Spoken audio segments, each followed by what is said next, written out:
भारत इस समय हर क्षेत्र में अपनी कामयाबी का झंडा गाड़ रहा है। भारत का खजाना हो या डिफेंस सेक्टर हो या फिर अर्थव्यवस्था, हर तरफ से भारत कामयाबी हासिल कर रहा है। यहाँ पर बात करते हैं भारत के खजाने की। कुछ महीने पहले भारत का खजाना काफ़ी तेजी के साथ गिरा था। तब यह खजाना 701 बिलियन डॉलर पर था, फिर यह गिरकर 625 बिलियन डॉलर पहुँच गया था।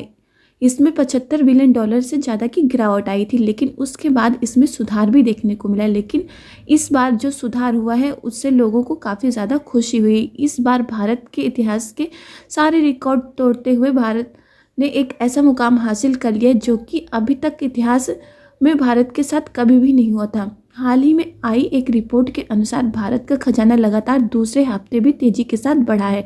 भारत के खजाने को बढ़ाने के साथ ही सोने के खजाने में भी बढ़ोतरी देखने को मिली है। पूरी अपडेट का इस वीडियो में आगे विस्तार से समझेंगे, लेकिन उसके पहले अगर अभी तक कि आप लोगों ने वीडियो को लाइक नहीं किया है तो आप लोग वीडियो को लाइक कर दीजिए। साथ में चैनल को सब्सक्राइब कर नोटिफिकेशन बेल आइकन को जरूर दबा दीजिए, जिससे लेटेस्ट वीडियो की नोटिफिकेशन आप लोग को मिले और आप लोग वीडियो को सबसे पहले देख पाएँ। भारत का खजाना इस समय काफ़ी तेज़ी के साथ बढ़ रहा है। भारत का खजाना किसी एक चीज़ से ही नहीं बढ़ता है, इसमें कई और कंपोनेंट्स होते हैं, क्योंकि इसमें डॉलर, यूरो जैसी करेंसी के साथ साथ कई और कंपोनेंट होते हैं। भारत के खजाने को भरने में सबसे ज़्यादा डॉलर और यूरो का इस्तेमाल किया जाता है। इसके साथ इसमें चीन का युआन और जापान का येन भी इस्तेमाल किया जाता है। डॉलर, यूरो, युआन और येन ये सब भारत के खजाने में होते हैं। भारत के खजाने में इन मुद्राओं में से कोई मुद्रा काफ़ी ज़्यादा मात्रा में होती तो कोई कम मात्रा में होती है। हम जिस देश के साथ ज़्यादा व्यापार करते हैं उस देश की करेंसी का ज़्यादा इस्तेमाल करते हैं। भारत अलग अलग देशों से अलग अलग करेंसी, मतलब कि ज़्यादातर उसी देश की करेंसी के साथ व्यापार करने की कोशिश करता है, क्योंकि अगर सिर्फ भारत डॉलर और यूरो जैसी करेंसी पर निर्भर रहे और इन देशों की सरकार अगर इन करेंसी को प्रतिबंधित कर दे तो फिर भारत के लिए व्यापार करना काफ़ी ज़्यादा मुश्किल हो जाएगा। अमेरिका और यूरोपियन यूनियन के द्वारा अगर डॉलर और यूरो पर प्रतिबंध लगा दिया गया है तो भारत के लिए व्यापार करना काफ़ी ज़्यादा मुश्किल हो जाएगा। इसलिए भारत ज़्यादातर देशों के साथ उन्हीं की मुद्राओं में व्यापार करना चाहता है। अगर भारत डॉलर और यूरो पर ही निर्भर रहता और देशों के द्वारा इन करेंसी पर प्रतिबंध लगा दिया जाता तो भारत दूसरे देशों के सामानों को खरीद और बेच भी नहीं पाएगा। वह इन देशों के हाथ की कठपुतली बनकर रह जाएगा। जो भी मुद्राएं हैं इनको अपने खजाने में रखना सही तो होता है तब तक जब तक उस देश के साथ रिश्ते अच्छे चल रहे हों। अन्यथा ये भी हो सकता है कि जिस देश की करेंसी का हम इस्तेमाल कर रहे हैं अगर वह देश कोई झूठा आरोप लगाकर या किसी बहाने से प्रतिबंध लगा दे। फॉरेक्स रिजर्व में करेंसी के अलावा एक अन्य चीज़ भी होती है, वह है सोना यानी कि गोल्ड। कोई देश कितना फाइनेंशियली मजबूत है इसका अंदाज़ा इस बात से लगाया जा सकता है कि उस देश के पास कितना ज़्यादा सोने के भंडार मौजूद है। सोना एक ऐसा खजाना है जिसे हर कोई देश लेने के लिए तैयार हो जाता है और इस पर कोई प्रतिबंध भी नहीं लगा सकता, लेकिन इसके पलट अलग अलग करेंसी पर उस देश की करेंसी को संचालित करने वाले देश के द्वारा प्रतिबंध लगाया जा सकता है। अमेरिका के खजाने का सबसे बड़ा हिस्सा सोना ही है। इनके पास जो भी विदेशी मुद्राएं होती हैं वो ज़्यादा से ज़्यादा 200 से या 250 बिलियन डॉलर के आसपास ही रखी जाती हैं। ये देश भी ज़्यादातर सोना ही रखते हैं।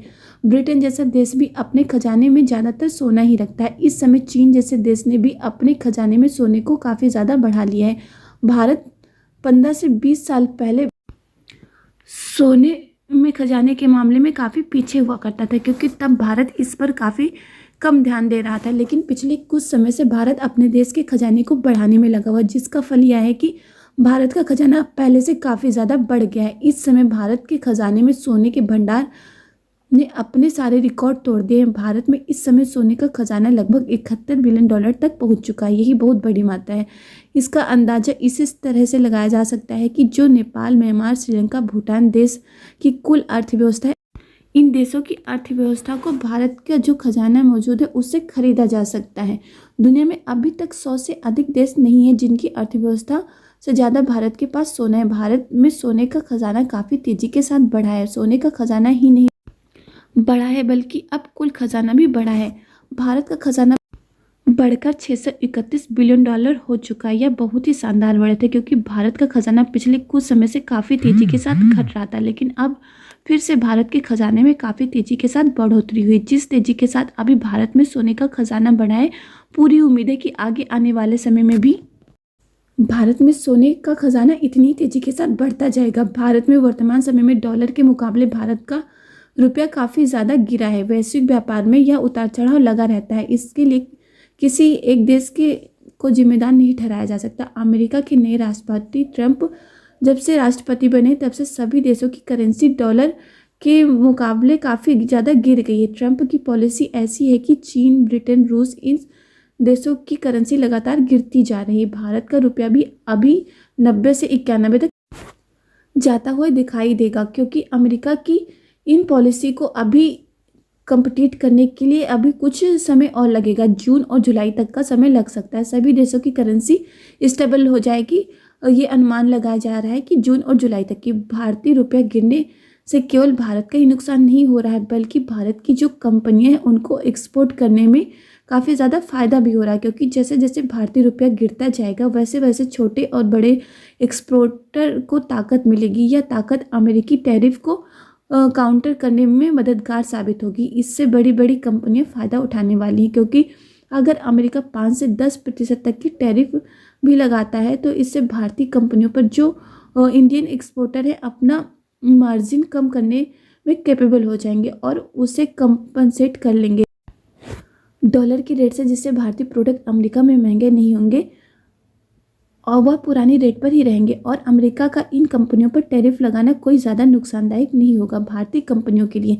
यानी कि डॉलर के मुकाबले भारतीय रुपये का गिरना भारत को थोड़ा बहुत तो नुकसान देगा, लेकिन यह एक्सपोर्ट के मामले में काफ़ी ज़्यादा फायदा दे रहा है। एक साल के अंत तक जब साल का आंकड़ा उठाकर देखा जाएगा तो इसमें भारत अपने सारे रिकॉर्ड तोड़ते हुए दिखाई देगा। अमेरिका के द्वारा जो टैरिफ लगाया गया है भारत के लिए वह नुकसानदायक होने के साथ ही फायदेमंद भी होने वाला है। इस समय India's gold monetisation scheme boost कर रही है। इसका भारतीय अर्थव्यवस्था में 7.5 तक का कंट्रीब्यूशन है। भारत दुनिया में सोने का सबसे बड़ा उपभोक्ता है और वह हर साल बड़ी मात्रा में सोने का इंपोर्ट भी करता है। इसके साथ ही भारत से सोने में बनाए गए आभूषणों का भी जो है ज़्यादातर एक्सपोर्ट किया जाता है।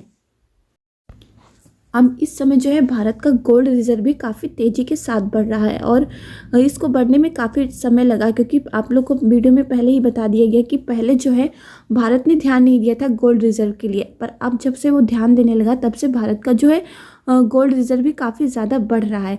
इससे भारत को आने वाले समय में भी काफ़ी ज़्यादा फायदा होने वाला है। और आप लोग को पता है कि भारत का जो फॉरेक्स रिजर्व है कितनी तेज़ी के साथ बढ़ रहा है।